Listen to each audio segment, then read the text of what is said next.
Our story today is called Luck. It was written by Mark Twain. Here is Shep O'Neill with the story.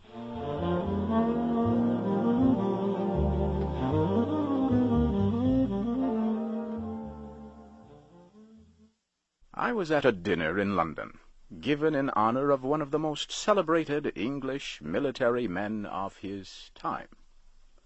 I do not want to tell you his real name and titles. I will just call him Lieutenant General Lord Arthur Scoresby. I cannot describe my excitement when I saw this great and famous man. There he sat, the man himself, in person, all covered with medals. I could not take my eyes off him. He seemed to show the true mark of greatness. His fame had no effect on him. The hundreds of eyes watching him, the worship of so many people, did not seem to make any difference to him. Next to me sat a clergyman, who was an old friend of mine. He was not always a clergyman. During the first half of his life he was a teacher in the military school at Woolwich. There was a strange look in his eye as he leaned toward me and whispered, "Privately, he is a complete fool." He meant, of course, the hero of our dinner.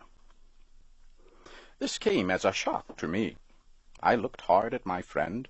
I could not have been more surprised if he had said the same thing about Napoleon, or Socrates, or Solomon. But I was sure of two things about the clergyman. He always spoke the truth, and his judgment of men was good.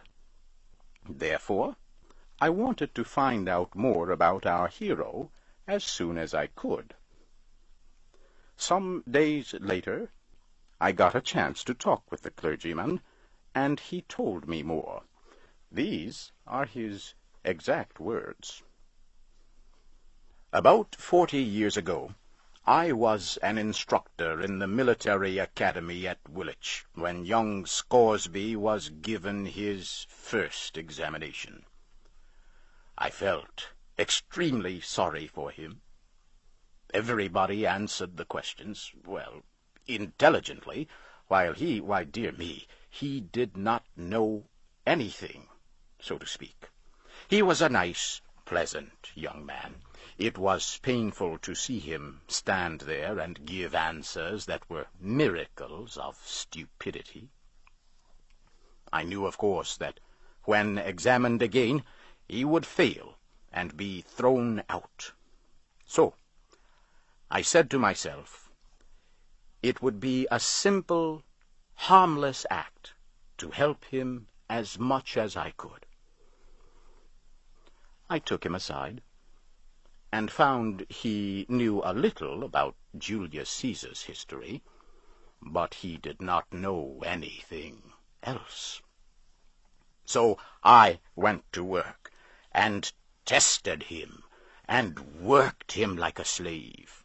I made him work over and over again on a few questions about Caesar, which I knew he would be asked. If you will believe me, he came through very well on the day of the examination. He got high praise, too, while others, who knew 1,000 times more than he, were sharply criticized. By some strange, lucky accident, he was asked no questions but those I made him study. Such an accident does not happen more than once in 100 years. Well, all through his studies, I stood by him with the feeling a mother has for a disabled child. And he always saved himself by some miracle.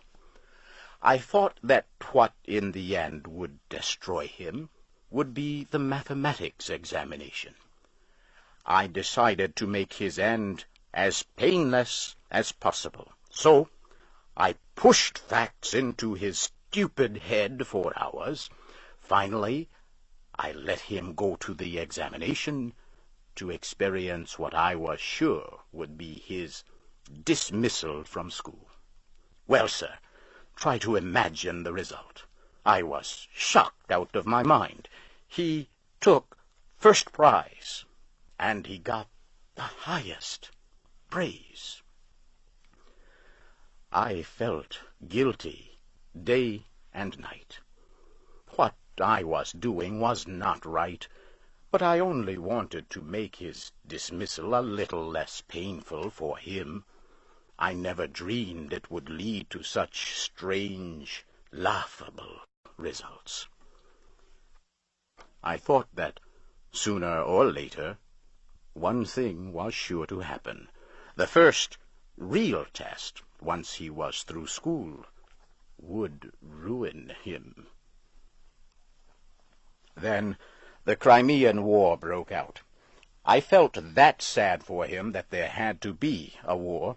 Peace would have given this donkey a chance to escape from ever being found out as being so stupid. Nervously, I waited for the worst to happen. It did. He was appointed an officer, a captain of all things. Who could have dreamed that they would place such a responsibility on such weak shoulders as his? I said to myself that I was responsible to the country for this. I must go with him and protect the nation against him as far as I could. So I joined up with him, and away we went to the field. And there, oh dear, it was terrible. Mistakes, fearful mistakes. Why, he never did anything that was right. Nothing but mistakes. But you see, nobody knew the secret of how stupid he really was. Everybody misunderstood his actions. They saw his stupid mistakes as works of great intelligence. They did, honestly. His smallest mistakes made a man in his right mind cry and shout and scream, too, to himself, of course. And what kept me in a continual fear was the fact that every mistake he made increased his glory and fame. I kept saying to myself that when at last they find out about him, it will be like the sun falling out of the sky. He continued to climb up, over the dead bodies of his superiors. Then, in the hottest moment of one battle, down went our colonel. My heart jumped into my mouth, for Scoresby was the next in line to take his place. Now we are in for it, I said. The battle grew hotter. The English and their allies were steadily retreating all over the field. Our regiment occupied a position that was extremely important. One mistake now would bring total disaster. And what did Scoresby do this time? He just mistook his left hand for his right hand. That was all. An order came for him to fall back and support our right. Instead, he moved forward and went over the hill to the left. We were over the hill before this insane movement could be discovered and stopped. And what did we find? A large and unsuspected Russian army waiting. And what happened? Were we all killed? That is exactly what would have happened in 99 cases out of 100. But no, those surprised Russians thought that no one regiment by itself would come around there at such a time. It must be the whole British army, they thought. They turned tail. Away they went over the hill and down into the field in wild disorder, and we after them. In no time there was the greatest turnaround you ever saw. The Allies turned defeat into a sweeping and shining victory. The Allied commander looked on, his head spinning with wonder, surprise, and joy. He sent right off for Scoresby and put his arms around him and hugged him on the field in front of all the armies. Scoresby became famous that day as a great military leader, honored throughout the world. That honor will never disappear while history books last. He is just as nice and pleasant as ever, but he still does not know enough to come in out of the rain. He is the stupidest man in the universe. Until now, nobody knew it but Scoresby and myself. He has been followed day by day, year by year, by a strange luck.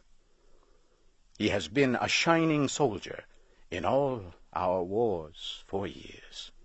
He has filled his whole military life with mistakes. Every one of them brought him another honorary title. Look at his chest, flooded with British and foreign medals. Well, sir, every one of them is the record of some great stupidity or other. They are proof that the best thing that can happen to a man is to be born lucky. I say again, as I did at the dinner, Scoresby's a complete fool.